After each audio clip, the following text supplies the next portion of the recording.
안녕하세요. 온땅교회를 말씀으로 섬기고 있는 한성민 목사입니다. 온땅교회 유튜브 채널을 시청해 주셔서 감사합니다. 설교를 들으신 후에 좋아요와 구독을 꼭 눌러주시면 감사드리겠습니다. 온땅교회 말씀 사역에 큰 도움이 됩니다. 오늘도 말씀 안에서 평안하시고 즐거운 하루 되시길 바랍니다. 감사합니다. 구독과 좋아요를 꾹꾹 눌러주세요. 감사합니다. 창세기 2부 44강으로요. 야곱과 라반의 언약, 돌 기둥과 돌 무덤이라는 제목으로 말씀을 상고해 보도록 하겠습니다. 계속 아브라함과 이삭과 야곱의 이야기가 창세기 후반부의 내용이니까 하나님께서 아브라함과 이삭과 야곱에게 약속하신 것은 자손과 땅이죠. 그리고 자손과 땅을 주므로 여호와 하나님이 그들의 뭐가 되겠다? 진정한 하나님이 되고 너희는 내 백성이 될 것이다 라는 이 창세기의 이 내용이 족장들에게 준 언약이고, 족장들은 이 언약을 따라서 하나님의 이끄심을 받으며 하나님이 그네들의 인생을 다루시고 간섭하시고 말씀하시고 위기에서 건지시고 또 교훈하시고 판단하시는 등등의 하나님의 다루심과 인도하심들이 쭉 나열되고 있는 거고, 야곱이 그런 측면에서는 하나님이 많이 간섭하시고 인도하시고 붙잡으시는 내용들이 많이 있는 인물인 거죠. 어쨌든 하나님께서 이 족장들에게 자손 땅을 준다고 하셨는데, 이 자손이 히브리어로 제라라고 하잖아요. 그냥 일반적으로 시라고 하는데, 이 제라가 신약에 와서는 누구로 설명이 되는 거예요? 예, 그리스도로 완성이 되는 거니까 하나님이 이 족장들에게 줄 자손은 결국 누구라고요? 그리스도라는 씨다라는 얘기죠. 그러니까 하나님은 아브라함과 이삭과 야곱을 통해서 그리스도라는 약속의 자손을 주시겠다고 하고, 이 약속이 이제 수천 년이 지나서 마태복음 1장에서 아브라함과 이삭과 야곱의 자손 누구다? 그리스도의 나심에 대해서 얘기하면서 그리스도가 오신 날들을 온 세계가 12월 25일이라고 이제 정해놓고 그날을 이제 명절로 정하는데, 사실 예수님이 12월 25일 날 오신 거는 아니고, 예수님이 오신 날짜는 역사학자들, 요세푸스 학자들은 기원 후 3년 정도 해요. AD 3년. BC와 AD의 기준이 뭐예요? 예수님이 오시기 전의 세상을 BC라 그러고, 예수님이 오신 이후의 세상을 AD라 그러죠. 근데 예수님은 언제 오셨어요? AD 3년쯤에. 말이 돼요? 이상하죠. 되게 이상해요. 역사를 공부하면서, 아니 역사의 구분은 AD와 BC, 예수님 오기 전과 온 후로 나누는데 예수님이 오신 이후 3년 후에 오셨대요. 그러면 먼저 오신 예수님은 누구고 나중에 오신 예수님은 누구예요? 이 역사가 이상하잖아요. 그러니까 예수님이 언제 온지는 정확한 날짜는 아무도 모르고 역사학자들이 이쯤이다라고 보는 거고, 정확한 거는 알 필요도 없고, 알 수도 없는 거고요. 그러니까 12월 25일은 로마가 기독교가 공인이 되면서 그 당시에 이제 태양신을 섬겼던 그 날인데, 이제 태양신 대신 예수님을 섬기기로 했으니까 그날을 이날로 이제 교체한 거니까 그거 나쁘다 할 필요도 없고 그냥 그날로 알고, 그래서 이제 그것도 온 세상이 다 알고 있기 때문에 이제 12월 25일이 예수님이 오신 날이라고 알고는 있으면서도 그냥 크리스마스라고 하고 장인애끼리 놀고 또 연휴라고 놀러도 가고 이렇게 공휴일인 거죠. 그냥 아무리 신앙과 진리와 아무 상관이 없는 그런 내용이라는 건 알고 있어야 된다라는 얘기죠. 아무튼 그 그리스도가 언약의 자손으로 오신 거고, 그 오심은 이 역사, 물리적 세상의 오심인데, 더 중요한 거는 어디로 오신 거예요? 우리의 인생 마음 땅으로 오신 그 사건이 그리스도의 오심인 거죠. 거기까지 사실 나가야 되는 거죠. 그리고 하나님이 그리스도를 통해서 당신의 백성, 교회들을 통치하시는 것을 한 내용으로 설명해 주셨습니다. 31장 13절에 여호와 하나님이 야곱에게 이제 그 바단 아람 갈대아 우르를 떠나서 가나안 땅으로 들어가라고 이제 말씀을 하셔가지고 야곱이 그렇다면 이것도 이상하게 야곱이 언제 이렇게 하나님 말씀을 잘 들었는지는 모르겠는데 아무튼 말씀을 하셨고 야곱은 하나님의 말씀을 따라서 이제 그 라반의 집에서 갈대아 우르의 지역에서 떠나서 이제 가나안 땅으로 가려고 하고 가게 된 건데 가는데 이제 가는 내용이 라반 집에서 몰래 떠나고 있는 그림처럼 보이고 이 떠나가는 이 내용 안에 여러 가지 사건이 되게 복음적인 의미와 내용을 담고 있는 거지요. 이건 마치 출애굽 한 것처럼 바벨론, 갈대아 우르가 되는 거죠. 나와서 약속의 땅으로 가는 거예요. 그래서 31장 14절부터 19절의 내용이 쭉 있고 핵심은 가는데 이제 중요한 게 뭐예요? 라헬이 그 집안의 가장 중요한 가보, 가장 중요한 재산. 그러니까 이 드라빔은요, 단순히 이것도 우상 그런 어떤 게 아니라 금전적으로든 종교적으로 되게 중요한 그 인감이에요, 인감 말하자면. 그러니까 우리의 말하는 인감은 그냥 행정적인 개념인데 이 당시의 드라빔은 종교적, 정치적, 경제적, 신정사회였으니까 모든 것의 핵심이에요. 그러니까 말하자면 라반의 하나님인 거죠. 라반의 하나님. 그래서 이게 드라빔이 이제 나중에 우상이라는 단어로 번역이 되거든요. 그러니까 하나님이에요. 라반이 그 당시에 갈대아 우르에서 섬겼던 자기네의 가족 신이에요. 그 신전과 신당인 거죠, 말하자면요. 그러니까 얼마나 귀중해요. 그러니까 재산적으로도 중요하고 종교적으로도 중요하고 또 통치로 중요해요. 나중에 이제 이것이 그 재산을 분할할 때 재산이 이제 소유가 넘어갈 때 이게 근거가 되는 거예요. 그러니까 라반의 재산이 누구한테 가냐? 드라빔을 갖고 있는 자한테 간다. 절대적으로 중요한. 그러니까 라반이 야곱이 도망간 줄 알고 군대를 이끌고 추격해 온 거죠. 그래서 쫓아서 이제 갔는데 그거를 이제 누가 라헬이 훔쳤는데 그걸 이제 찾으려고 하니까 보면 어떻게 해서 라헬이 낙타 안장에 놓고 자기는 생리하고 있으니까 못 나간다 하고 이제 숨겨놔서 이제 가져가게 되는 거죠. 나중에 또 이것이 이제 야곱이 베델 사건을 통해서 이제 새롭게 하나님을 만난 어떤 그런 또 사건이 되거든요. 아무튼 그 내용이 14절부터 19절까지 있는 내용이고 그 내용을 제가 좀 이렇게 썼습니다. 2페이지에 썼어요. 라헬과 레아도 창세기 31장 14절에 재미있는 게 하나 있어요. 본문 다시 보면 보이세요? 라헬과 레아가 그에게 대답하여 이르되 우리가 우리 아버지 집에서 무슨 분깃이나 유산이 있으리요? 준 게 없다고 생각해서 갖고 온 거겠죠? 근데 아주 중요한 거 하나가 있어요. 중요한 변화. 본문에. 뭔지 보이세요? 이게 이런 게 보여야 돼요, 사실. 별거 아니지만. 누가 있어요? 라헬과 레아죠. 누가 첫째예요?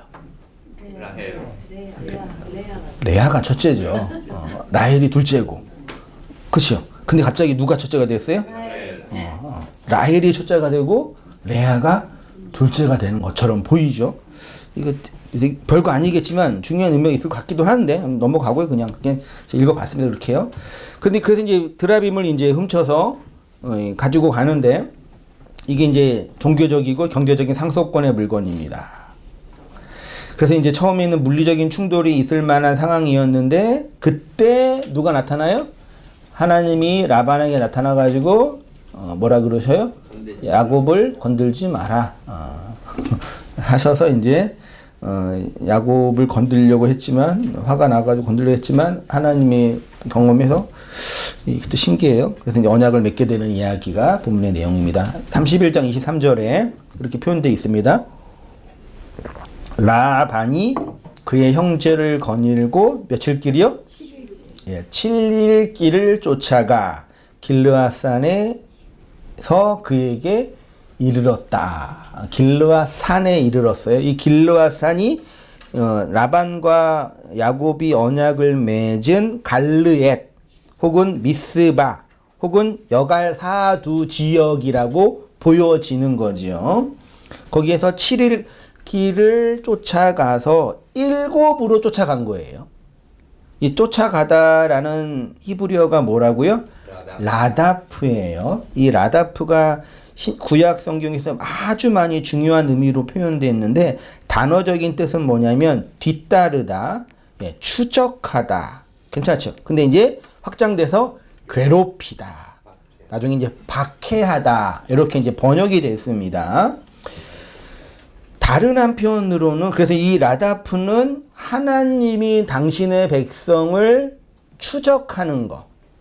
이걸 라다프라고 표현되죠. 제가 성경에 많이 있는데 사용된 용례가 몇 군데 있어요. 근데 하나님의 추적하심이 라다프이면서 또는 그 바로가 이스라엘을 추적할 때 혹은 어떤 우리 교회들을 핍박할 때 사용된 단어가 라다프예요. 그래서 이게 하나님이 당신의 백성들을 라다프할 때는 추적하는 것이 의미가 되는데 또 다른 의미로는 그들을 핍박하고 그들에게 어떻게 하나님의 이렇게 쫓아가는 그런 모양새죠. 이거를 교리적으로 설명하면 조직신학에서 교리로 설명하면 혹시 뭔지 아세요? 구원의 교리할 때 구원론 공부할 때 소명, 중생, 회개, 칭의, 수양, 성화, 영화 등등이 있거든요.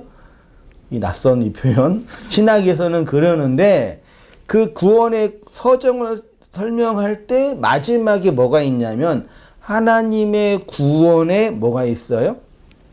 끝까지 구원을 이끌어 가신다라는 그 교리를 신학에서 뭐라 그러는지 아세요?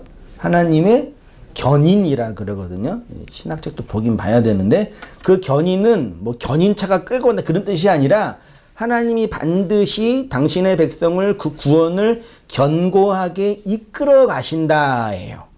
그 신학적인 용어가 히브리어의 관점에서는 라다프라고 표현할 수 있을 거예요. 그러면 하나님이 우리의 구원을 이끌어 가신다, 견고하게 하신다 할 때 그 뉘앙스는 어때요? 내가 어떤 일을 하든 어떠한 죄를 범하든 어떠한 환경에 처하든 하나님이 내 구원을 책임져 주시니 나는 보장된 구원이야. 그런 느낌이세요? 아니면 하나님이 내 의지와 뜻과 상관이 없이 당신이 원하시는 그 모습을 끝까지 추적하여 만들어 가신다라는 뉘앙스예요. 전자의 후자예요. 이 라다프와 구원의 견인 교리는 후자의 측면이에요. 그러니까 구원의 확신이라는 교리를 사람들이 오해해가지고 예수님을 믿으면 나는 구원 받는다라는 것은 하나님이 나한테 주는 보증 정도로 생각해요. 그 구원은 인간이 이룰 수 있는 것이 아니기 때문에 인간의 어떠한 행위로 만들 수 있는 것은 아니죠. 그렇다고 그것이 우리의 어떠함과 상관이 없이 보증되는 건 또 그러니까 예수님을 믿기만 하면 구원받으니 천국에 간다 이런 저급한 걸 설명하는 게 아니라 뭘 염두에 두냐면 하나님이 선택하고 택한 당신의 백성을 반드시 하나님이 당신의 구원과 뜻으로 뭐 한대요? 이끌어내신다. 하나님이 원하는 그 뜻들을 이 교회들에게 반드시 열매로 내게 한다라는 의지인 거죠. 그러니까 그 얘기는 내가 반드시 너를 추적하고 너를 구원해 낼 거야. 이거는 무슨 의미인지 아시겠죠? 아니, 그래 극단적으로만 하시지 마시고 뭐 틀린 말은 아니지만 예, 맞아요. 근데 그 속에는 그러니까 이거죠. 너를 죽여서 새로운 존재로 만들어 낼 거야 라는 거지. 그냥 난 예수님 믿었으니까 좋은데 가. 이거는 아주 그 뭐라 그럴까요? 그 샤머니즘과 같은 신앙이에요. 그거는 진짜 종교팔이에요. 그건 그냥 그 옛날에 그 카톨릭에서 성당 만들 때 팔았던 게 뭐였죠? 면죄부 같은 거예요. 그 면죄부 구원이에요, 그런 거는요. 어떻게 하나님이 이 땅에 있는 것으로 우리의 군을 이렇게 주고 팔고 그럴 수 있겠냐고요. 믿음으로 시작돼서, 그러니까 신앙생활은 이 우리 인생 속에서 인생을 살고 성경을 읽으면서 그 하나님이 끊임없는 열심들을 이렇게 봐야 되는 거죠. 그러니까 여러분 생각해 보세요. 신학이 있으면, 신학적 교리가 있으면 성경이 필요해, 필요 없어요? 성경이 이런 내러티브나 역사가 필요할까요, 필요 없을까요? 그래서 신학에 되게 매몰되어 있는 사람들이 성경에 이런 내러티브 이야기 있잖아요. 이런 인물들의 역사 이야기, 사사기의 이야기, 왕들의 이야기를 보면서 별로 교리를 발견 못해요. 별로 설교에 인기가 없는 본문이잖아요. 그렇죠? 그 왜 그러냐면은 그냥 자신들의 구원에 맞는 어떤 조직화만 한 거예요. 그게 나쁘다는 얘기가 아니라. 근데 문제는 구원이라는 거는 우리 측면의 구원이 아니라 하나님 측면의 구원이거든요. 하나님이 어떤 신이 우리를 당신의 뜻과 의지로 이렇게 어떤 걸로 이렇게 만들어낸다, 이끈다는 얘기예요. 그게 라다프의 개념이라니까요. 그래서 이런 구약의 이런 우리의 관점으로는 설명하기 어려운 이런 많은 내러티브가 있는 거예요. 형제끼리 싸우고 누구랑 간음하고 누구를 죽이고 이런 말도 안 되는 이런 내러티브가 성경에 있는 이유가 하나님이 우리의 인생을 다루시고 당신의 뜻과 의지를 이끌어내는 그 관점으로 우리를 구원해 내신다는 얘기라니까요. 그걸 못 읽어내는 거 그러니. 왜요? 나는 구원 받았고 구원 확신만 있으면 되고 이렇게 교리화 해버리니까요. 자신의 인생 역사 안에서 하나님이 그 끊임없는 열심과 이끄심으로 다루시고 그 하나님이 추적하심으로 말미암아 당하는 고난과 그로 말미암아 내가 경험되는 이 역사 안에서 피땀 눈물들의 내용들이 뭔지 모르기 때문에 그 역사의 주인은 언제나 나고 내가 구원받아야 되고 내가 행복해야 되는 취지로만 하나님을 보니까 그러는 거예요. 그 중에 당신의 백성들은 이렇게 하나님의 추적하심을 따라서 하나님이 내 인생을 당신의 내용과 말씀으로 이끈다는 경험하게 되는 거죠. 보세요. 욥기 보세요. 욥기 19장 22절에 너희가 어찌하여 하나님처럼 나를 뭐 한대요? 이게 라다프예요.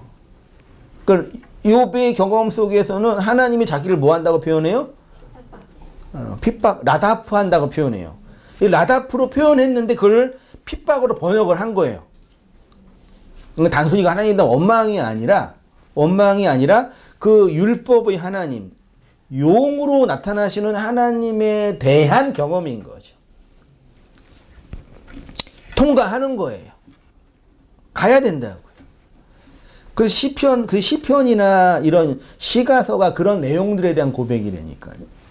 시편 7편 1편에도 여호와여 여호와 내 하나님여 내가 주께 피하오니 나를 쫓는 모든 자에게서 나를 건지소서. 자, 출애굽기 14장 14절에 이스라엘 백성을 라다프한 자가 누구예요? 출애굽기에서 이스라엘 백성을 라다프한 자가 누구예요? 바로잖아요. 근데 바로가 왜 이스라엘 백성을 라다프했어요? 마음이 강팍해서. 근데 마음을 강팍해 하신 분은 누구예요? 그러면 결국은 이스라엘 백성을 라다프한 존재는 누구예요? 바로를 통해서 그네들을 추적하시는 거예요. 그 추적하심 속에서 바로의 군대가 그 홍해에서 수장당하고 그로 말미암아 여호와 하나님이 어떻게 일하신 것을 이스라엘 백성이 뭐예요? 경험한 거죠. 그렇게 역사하신다고요. 하나님 우리 인생 속에서요.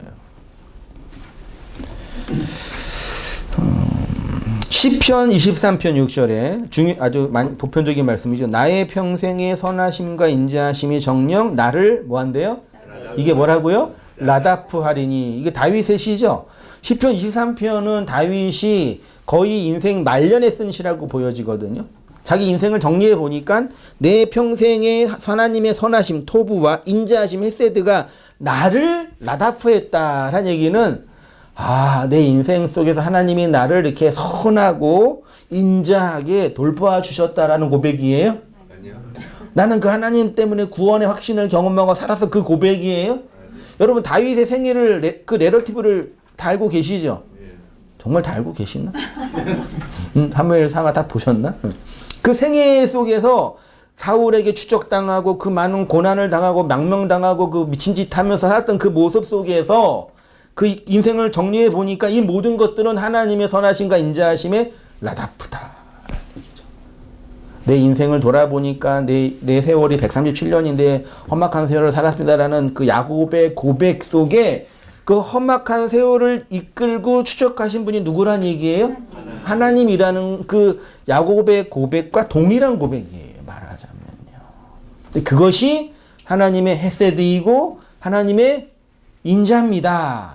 라는 걸 그리스도의 그 언약과 돌 기둥과 돌 무덤으로 확인한 거예요. 이건 신약에 와서는 마태복음 5장 10절에서는 의를 위하여 핍박을 받는 자는 복이 있나니 할 때 핍박이죠. 이게 라다프의 헬라어 디오코거든요. 계시록에서는 용이 디오코 한다고 표현하고 있어요. 라다프 한다고 표현하고 있어요. 이제 그 얘기를 쳤습니다. 하나님이 추적하신 보세요. 하나님이 교회를 추적한다는 것은 하나님의 교회를 향하여 가지고 계신 뜻과 의지를 반드시 실현시키시겠다는 하나님의 뭐예요? 뜻과 의지의 열심을 설명하는 단어예요. 그것을 이 경건한 이스라엘 백성, 바로를 통해 경험한 이스라엘 백성, 욥, 다윗이 뭐예요? 자신의 역사 속에서 실제로 경험한 거라니까요. 이런 걸 단순히 뭐 고생한다 정도로만 보시면 안 돼요. 다윗이 내 평생에 하나님의 선하심과 인자하심이 자신을 나답한다 하고 고백을 했는데 여기는 단순히 하나님이 그의 인생을 돌보시고 좋은 길로 인도하시며 위험으로부터 보호하시는 그런 드라빔과 같은 하나님을 표현한 것이 아니에요. 오늘날 많은 사람들은 하나님 이런 드라빔이죠. 예, 드라빔의 하나님 정도이죠. 하나님의 라다프는 성도를 향한 뜻과 의지가 반드시 실현되고 역사 안에서 나타낼 것을 선언하는 말씀인 겁니다. 그래서 다른 성경에서는 핍박이나 박해로도 번역이 됐고요. 하나님이 우리 인생을 하나님의 뜻과 의지로 반드시 인도하시는데 그 내용을 우리가 핍박과 박해로 경험한다라는 것입니다. 예수님이 산상수훈에서 의를 위하여 박해를 받는다라고 할 때 그 박해는 내가 중심이 돼서 의라는 것 때문에 박해를 받는 게 아니라 그 의가 나를 뭐예요? 라다프, 디오코, 박해한다고요.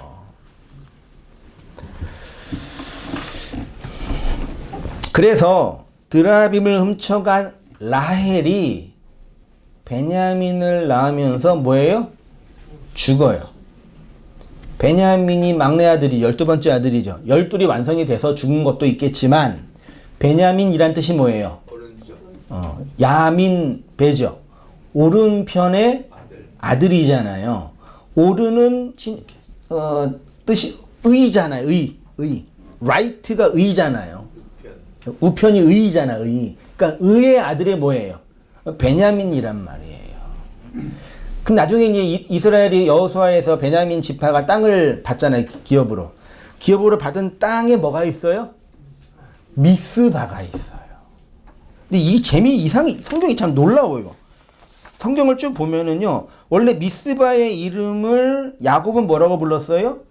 갈르엣이라 불렀고 라반은 뭐라 불렀어요? 여갈 사두다라고 불렀는데 나중에 미스바는 누가 첨가한 거예요? 말하자면 누가 부른 거예요? 아니죠. 이 창세기를 쓴 모세가 넣은 거예요. 그러니까 야곱은 갈르엣이라 그러고 라반은 여갈사라 그랬는데 이 이야기를 편집하고 쓴 모세가 신학적으로 요거는 미스바야라고 설명을 한 거예요. 같은 지명인데 의도적으로. 그래서 라헬, 드라빔을 훔친 라헬이 그 아들 베냐민이 미스바라는 기업을 받게 되는 거죠. 이러한 하나님의 추적하심은 곧 하나님의 언약으로 나타나는 것인데 그래서 라반이 7로 라다프 한 거예요. 7의 언약으로 야곱을 쫓아간 거예요. 그 쫓아가서 그를 결국 어디로 이끌어가요? 언약을 맺고 이제 약복 감각으로 이렇게 이끌어 가는 거예요, 이렇게. 나중에 32장 야곱 방가 나와요. 거기서 이제 또 다른 야곱의 이 계명 사건이 나오는 거죠. 추적해 가서. 자, 31장 44절부터요. 몇 절이죠?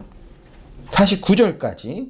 한번 같이 한번 읽어보시겠습니다. 시작. 이제 오라 나와 내 언약을 맺고 그것으로 너와 나 사이에 증거를 삼을 것이니라.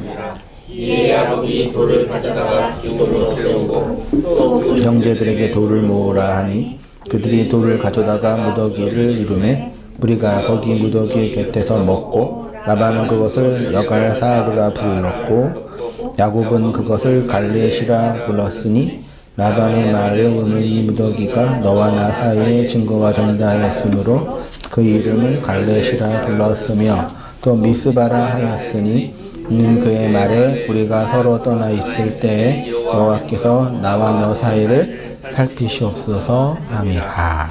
그러니까 미스바는 너와 나를 살피는 장소의 의미라는 얘기예요. 그게 미스바의 의미예요. 살피다, 돌보다, 보다, 바라보다. 라반과 야곱이 언약을 맺습니다. 언약을 맺는 방식은 뭐예요? 에벤을 맺차바, 기둥으로 세우는 거고, 이것뿐만 아니라 또 돌을 뭘로 만들어요? 무더기, 돌 무더기를 만드는 거죠. 그러니까 돌에 이게 기둥을 딱 세우고 그 주위를 무더기를 만들었을 것 같아요. 그러니까 돌만 세운 게 아니라 돌을 딱 세운 다음에 그게 무더기가 된 거죠. 이 마체바, 이 돌 무더기를 세우는 건 뭐가 세워지는 거예요? 당연히요? 십자가, 스타우로스가 세워지는 건데 그 세워짐의 내용은 뭐라고요? 무덤이라고요. 무더기라고요. 이해되세요? 그러니까 같은 의미예요. 그러니까 십자가의 세움은 또 다른 의미에서 무덤인 거죠. 그렇죠? 그 십자가는 내가 그리스도와 함께 죽는 사건이니까 그리스도의 그 희생적 죽음만 의미하는 게 아니라 그 죽음 안에 나라는 옛자, 선악과 먹고 태어난 육신의 정욕과 안목의 정욕과 이생의 자랑으로 율법의 세상에서 나의 드라밈을 찾아 살고 있는 그 나의 그리스도와의 죽음을 상징하는 거죠. 그 오늘 라반과 야곱이 뭐 한 거예요? 함께 언약을 함으로 뭐 한 거예요? 죽은 거예요. 그 죽었다는 상징적으로 뭘 했어요, 나중에요? 제사를 드리잖아요. 보면 설명했네, 제가요? 제사를 드려요. 동물의 희생제사를 드리고 난 다음에 화목제물을 뭐해? 서로 먹고 마시면서 너와 나는 이 언약으로 함께 죽었으니 서로 뭐하자? 사랑하자. 그러니까 너와 나는 서로 싸우면 안 돼. 화평해. 이 얘기가 나오는 거예요. 이거는 단순히 라반과 야곱의 화평의 이야기가 아니라 오늘날 신약으로 오면 그리스도와 우리와의 화평과 평안을 얘기하는 거고 그것이 그리스도의 죽음과 함께 나의 죽음의 연합이고 그것은 곧 함께 죽는 거, 서로 죽는 거죠. 내가 죽고 너가 죽어서 한 생명이 되잖아요. 서로 죽어야지만 서로 뭐 하는 거예요? 사랑할 수 있는 거죠. 그래서 이 이야기를 나중에 베냐민 같은 요한이 서신서에서 뭐라 그래? 너희는 서로 사랑하라. 그 서로 사랑은 전제가 뭐예요? 서로 죽는 거다. 서로 죽어야지만 서로 사랑한다. 그러니까 그런 서로 사랑도 교회에서 우리가 서로 이렇게 이해해야 되고 그런 걸 의도한 게 그런 거는 그냥 우리의 그 인간적인 삶에서 필요한 관계의 언약인 거죠. 그렇죠? 서로 해줘야죠. 사랑하고 격려해주고 나쁜 말 하면 안 되고 지지해줘야죠. 근데 그거는 우리의 이 율법의 세상에서 필요한 이 인간관계고 그걸 말하는 게 아니라 그 말씀, 그 언약 안에서 함께 죽어야지만 서로 죽어야지만 그리스도와 서로 죽어야지만 그리스도를 정말 사랑하는 자가 된다. 교회는 그 사랑으로 모여있는 공동체다. 이해되세요? 아멘. 그렇게 이해해야지 교회에 사랑이 넘치는 거죠. 이해되시나요? 아멘. 그 오늘날 교회 사랑이 넘쳐요, 안 넘쳐요? 인터넷 커뮤니티나 이렇게 사람들 얘기 들으면 가나안 성도 유명하잖아요. 그분들 얘기를 들어보면은 다 그 얘기예요. 목사한테 상처받았다. 교회에서 장로한테 상처받았다. 돈 해먹어서 서로 뭐 했다. 교회에 뭐가 없다? 사랑이 없다. 그러니까 그분들이 기대했던 그 사랑은 교회에 있어요, 없어요? 그분들 잘 가르쳐 드려야 돼요. 우리가 우리는 그분들이 생각하는 그 사랑은 없어요. 성과는 있어요? 상은 있어요? 그러니까 그분들이 생각하는 그 사랑은 없어요. 그는 있으면 나쁠 건 없겠지만 그거 없어요. 그거는요. 왜냐하면 인간이라는 존재 자체가 그렇게 메커니즘 될 수 있는 존재가 아니라는 거. 세상에 나는 이렇게 가끔 이게 인터넷에서 유튜브에서 설교 이것 좀 많이 듣거든요. 재미있는 게 별로 없으니까 세상에. 근데 가끔 설교 듣는 거 보면은 좀 말도 안 되는 얘기하는 목사들이 너무 많아. 진짜 막 욕을 한다니까. 뭐 하면서. 여러분 서로 뭐 어떻게 했더라? 자기가 비워져야지 십자가를 질 수 있대. 말이야 말미잘해 이게. 이 명제가 이게 단순한 명제가 아니에요, 여러분. 우리가 겸손해야지 십자가를 질 수 있는 거예요. 네? 아, 그분이 그랬다고요. 그 얘기를 딱 듣는데 이거 미쳤나 이거 진짜 돌았나 말이면 다 되는 줄 아는 거예요. 십자가가 우리 역사 인생 속에서 어떤 역할을 하는지 모르는 거예요. 그 목사는 아주 사악한 분이에요. 말이 돼요 그게요. 차라리 그냥 우리 착하게 삽시다. 여러분 교회 출석해야지. 좋아요. 그 얘기하면 이해는 되지 인간적으로. 그 뭐 나쁘지 않으니까. 근데 복음과 교리를 얘기하는 성경을 설교하고 그래서 십자가를 얘기하는데 여러분이 겸손하지 않기 때문에 십자가를 못 지는 거라니까요. 이게 말이냐고 이게 세상에. 신학을 복음을 하나님의 그 하존을 증언해야 할 선지자적 사명이 있는 교사가 할 말이냐고 이게요.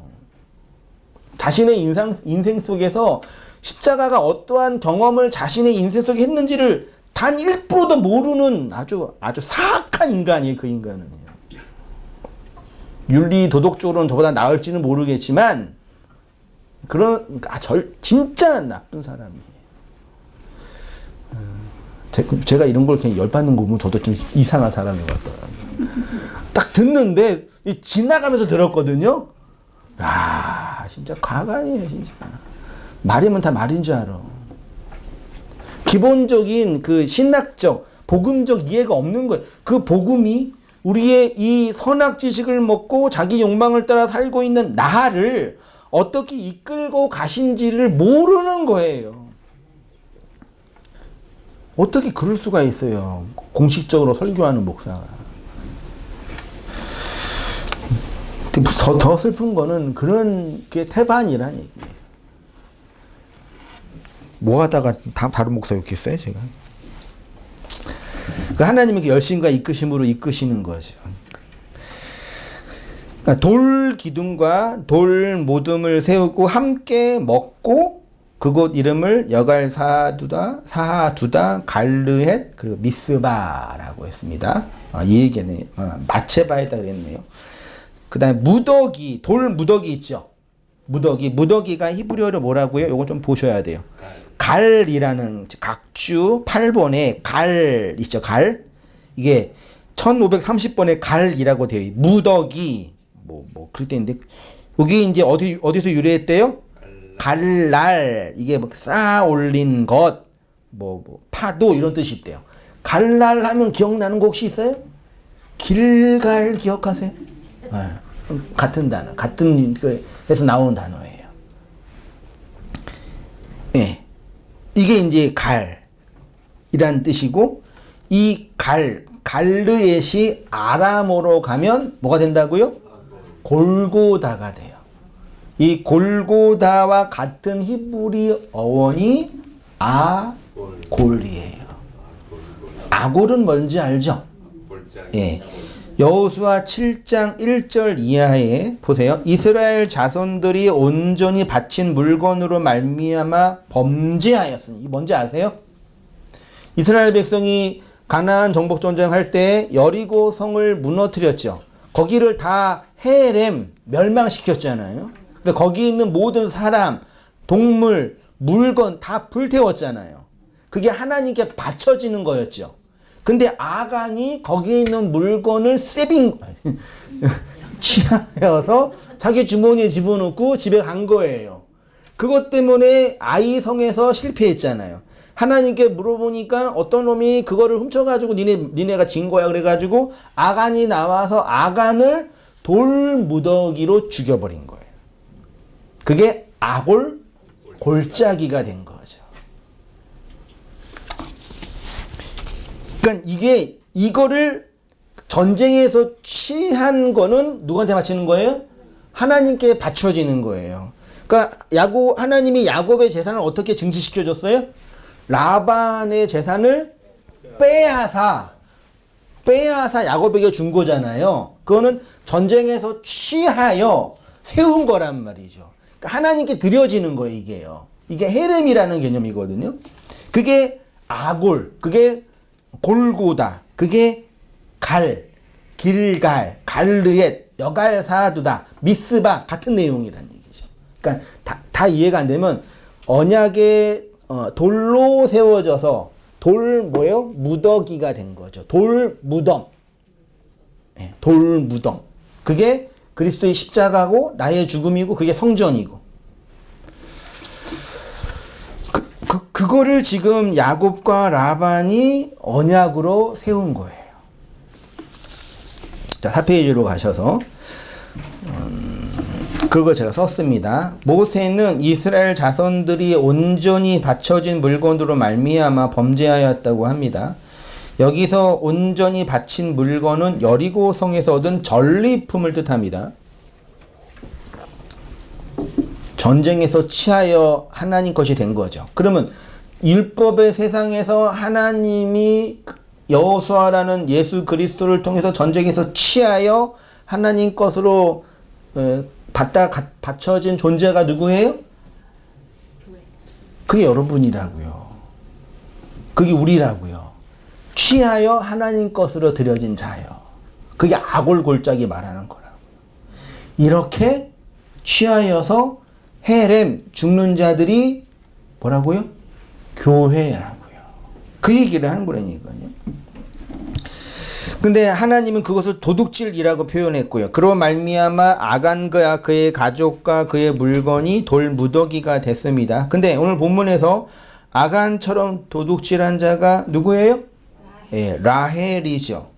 함께 언약을 맺은 곳을 라반은 여갈사두다, 야곱은 갈르엣. 그곳 의미를 미스바라고 하는데 요 미스바를 라헬이 낳은 마지막 아들 베냐민이 지파가 얻게 되죠. 오늘 본문에서 이 언약의 장소를 굳이 미스바로 다시 설명한 이유가 이것을 모세가 염두하고 기록한 거예요. 라헬은 요셉과 베냐민을 낳았는데 요셉과 베냐민은 당연히 그리스도의 죽음과 부활의 의미가 담겨져 있겠죠. 하나님이 언약에 담겨진 지명이 미스바인데 이 미스바는 이스라엘이 어떤 장소로 사용했냐면 중요한 일이 있을 때 모이는 장소. 미스바 성에 많이 들어보셨죠? 네. 모이는 거. 그 장소로 사용했어요. 이 미스바의 뜻 자체가 감시하다, 감찰하다. 하나님이 나를 이렇게 감찰하다, 돌보다. 그래서 오늘 본문에 어디에 있냐면요. 창세기 31장 49절에 미스바라 하였으니 이는 그의 말에 우리가 서로 떠나 있을 때에 여호와께서 나와 너 사이를 뭐 한다고요? 살피시옵소서. 라반이요. 요거 살피다가 미스바의 동사형 짜바예요. 그러니까 미스바는 하나님이 살피고 돌보는 장소를 상징하는 거죠. 하나님의 라다프를 의미한다고 쉽게 말해서요. 하나님이 반드시 필연적으로 이끄시겠다라는 얘기죠. 그럼 이거를 진리가 아니더라도 우리의 육적인 생활 속에서도 우리의 모든 인생이 반드시 필연적으로 가는 그곳이 어디예요? 어디로 반드시 이렇게 우리의 인생을 하나님이 그걸로 이끌어 가세요.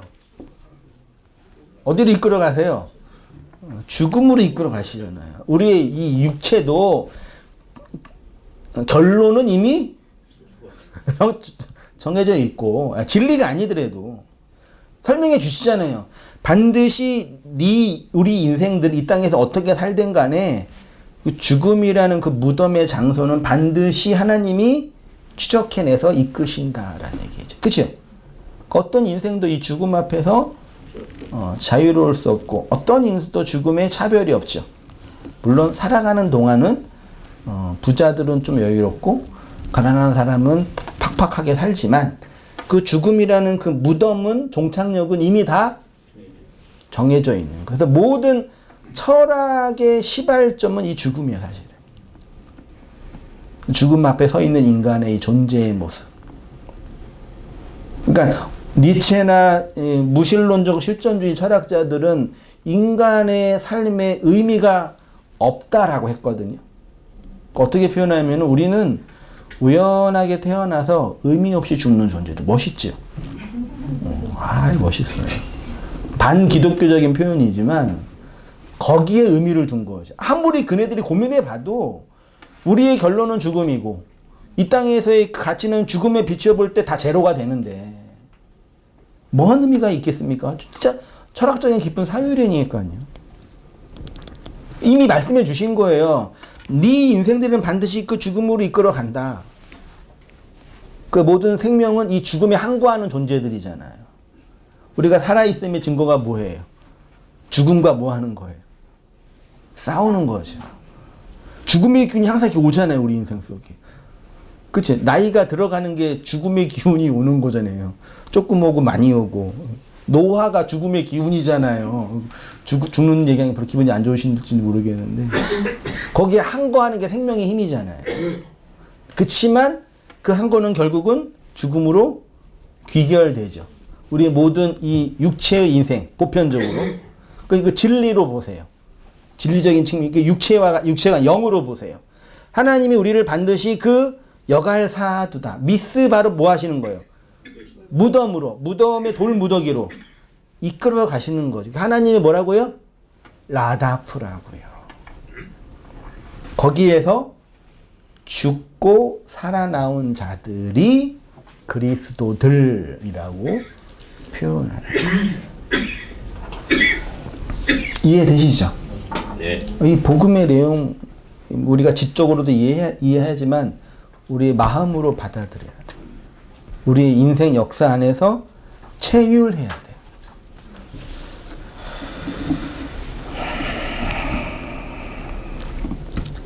4페이지 오른쪽에 제가 그걸 이제 십자가로 모이는 자들이라고 표현을 했습니다. 우리는 이미 신약적인 결론을 구원론적으로 알고 있어서 예수 그리스도의 십자가 그 언약의 스타우로스로 말미암아 구원을 얻을 수 있다고 알고 있습니다. 근데 그 스타우로스는 단순히 우리가 지옥에 가지 않고 천국에 간다는 의미 정도가 아니라 우리 인생과 역사를 향한 하나님의 뜻과 의지가 선명하게 나타나고 실현되고 있는 미스바와 같은 은혜의 장소인 것을 알아야 합니다. 어디로 모이게 한다고요? 미스바로요. 돌이 기둥으로 세워진 곳이고, 그래서 하나님의 전리품으로 치하여진 우리의 옛사람이 돌 무덤으로 죽는 곳이죠.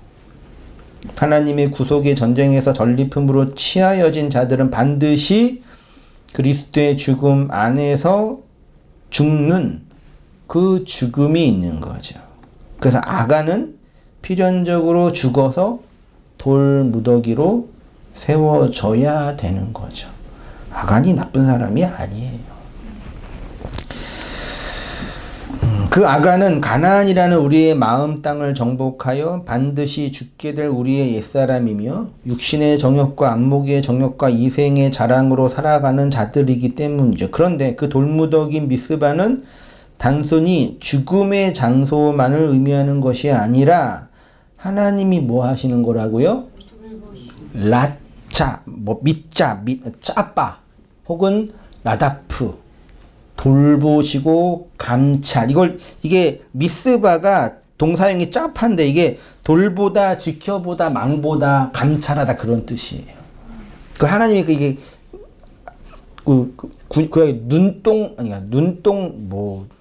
눈동자의 눈으로 하나님의 그 눈으로 이렇게 바라보시는 거 있잖아요. 그런 의미라는 거예요.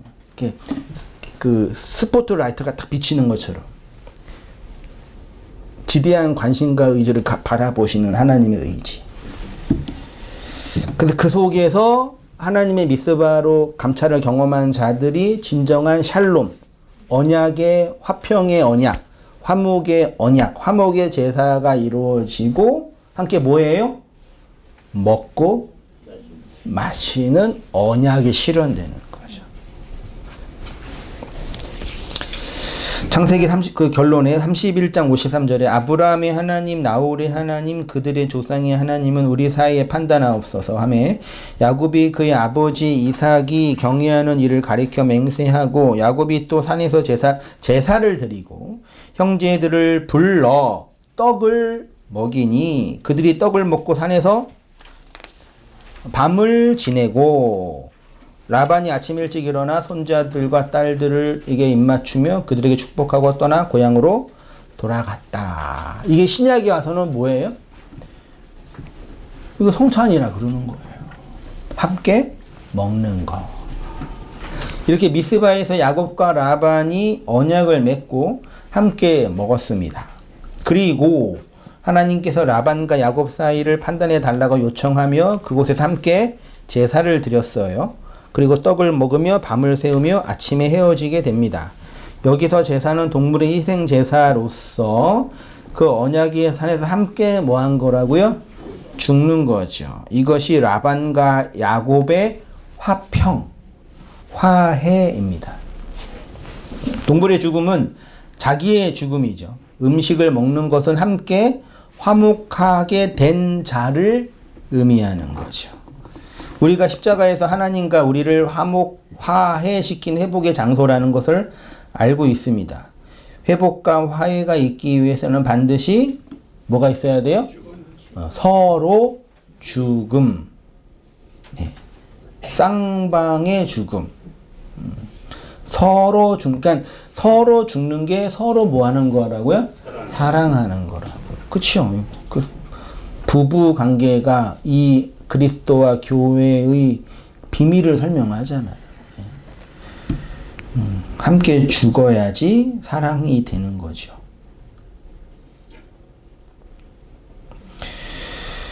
그래서 십자가는 하나님의 죽음과 우리의 죽음이 있는 뭐예요? 무덤이에요. 그 무덤에서 진짜 아들 요한, 베냐민이 나오게 되는 거죠. 이렇게 쌍방 간의 언약이 맺어질 때 언약의 상징물인 돌 기둥, 그 다음에 언약의 내용인 돌 무덤, 체결의 결과로 서로 죽고 완성의 내용으로 함께 먹고 마시며 화평하게 된 것, 이것이 신약 성경이 말하는 하나님의 나라, 교회, 그리스도의 통치인 거예요. 그치요? 이게 사랑인 거죠. 그러니까 여러분 보세요. 구약의 모든 역사들을 보면 화평의 시간이 있었나요? 정치적으로, 군사적으로, 내용적으로, 현실적으로? 없었어요. 평안의 시간이 있었다고요? 언제 있었어요? 하나님 믿는 유대인, 기독교인, 이슬람인들 맨날 싸우고 죽이고 난리 치잖아요. 무슨 평화와 화평이 있어요? 그래서 하나님께 관심 없는 세상 사람들이 니네 종교는 맨날 종교가 인간의 사회 악이라고 규정하잖아요. 종교 갖는 게 서로 죽이는 거라고 그래요. 어떠한 인류 문명과 종교 안에서는 그 종교가 선언하고 있는 그 사랑과 그 평화는 있어요, 없어요?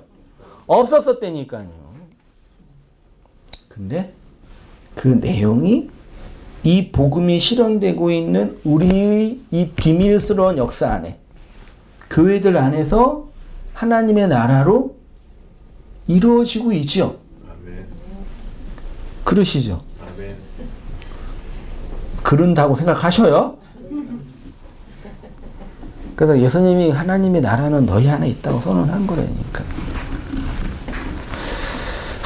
정말 열심히 전하는데 잘 듣지도 않고, 여러분 들으시지만 이해하는 사람도 없고 들리는 것 같은지도 모르겠고 그냥 그러는데, 그냥 아는 사람은 알고 내용은 있는 거예요.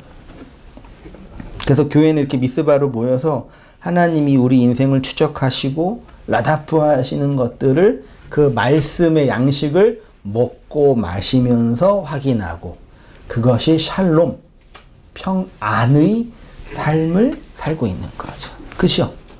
그것이 복음이 우리에게 선언하고 있는 복음의 내용이니까 이 은혜들을 누리면서 살아가는 우리 성도님 되시기를 주님의 이름으로 축원을 드립니다. 이렇게 기도하겠습니다. 하나님 아버지, 세상은 전쟁과 고통과 싸움 속에서 자기의 욕망과 이기적 가치들을 추구하고 확장하기 위하여 서로를 죽이며 살고 있는 세상인 것을 봅니다.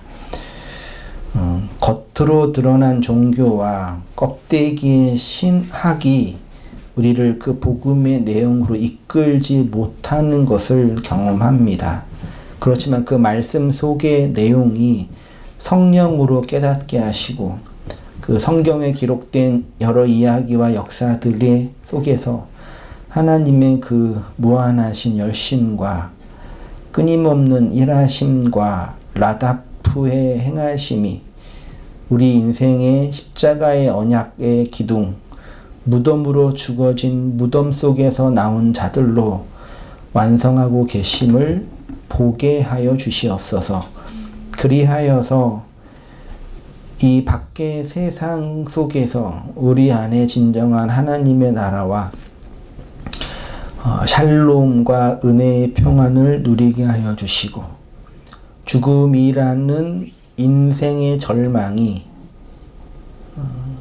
지옥 같은 절망이 아니라 우리를 그 진리의 말씀으로 완성하시고 일곱의 언약과 샬롬으로 살아나게 하시는 하나님의 은혜의 사역인 것을 발견하고 깨달으는 우리의 모든 삶들이 다 되어지도록 아버지 하나님 인도하여 주시옵소서. 이제는 우리 주 예수 그리스도의 은혜와 하나님 아버지의 크신 사랑과 성령의 교통하심이 사랑하는 모든 성도님들의 삶 속에 지금부터 영원까지 함께 있을지어다. 아멘.